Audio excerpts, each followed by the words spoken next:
மாநில உரிமை என்பதெல்லாம் தாண்டி ஆரிய மாயைக்கு ஆரிய மாயையை எழுதி ஆரியத்திற்கு எதிராக நின்றவர் பேரறிஞர் அண்ணா. நீங்கள் அவர் அப்படித்தானே சொல்ல முடியும். அதற்கு முன்னாள் அமைச்சர்கள் கடம்பூர் ராஜு அவர்கள், செல்லூர் ராஜு, ராஜேந்திர பாலாஜி எல்லாம் உட்கார்ந்துருக்கீங்க.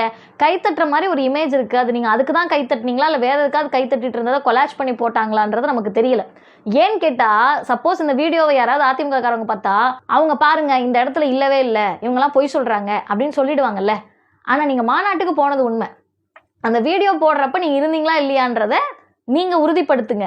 ஒருவேளை இல்லை, நாங்கள் அதுக்கு முன்னாடியே கிளம்பிட்டோம், இல்லை அந்த வீடியோ போட்டு முடிச்ச பிறகு தான் நாங்கள் உள்ளே போனோம் அப்படின்னு சொன்னால், திராவிடத்தை ஒழிப்பதற்காக தான் நாங்கள் வந்திருக்கிறோம்னு சொல்லக்கூடிய ஒரு மாநாட்டை அது நடந்து முடிந்த பிறகாவது இந்த கருத்தில் நாங்கள் உடன்படலைன்னு சொல்றதற்கு உங்களுக்கு துணிச்சல் வேண்டுமா வேண்டாமா? மதுரையில் பல இடங்களில் ஒட்டப்பட்ட அந்த போஸ்டரை எடுத்து சோசியல் மீடியாவில் போடுறாங்க.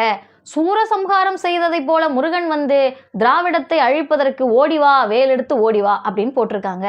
இந்த திராவிடத்துக்கும் அதிமுகவுக்கும் உண்மையா சம்பந்தம் கிடையாதா?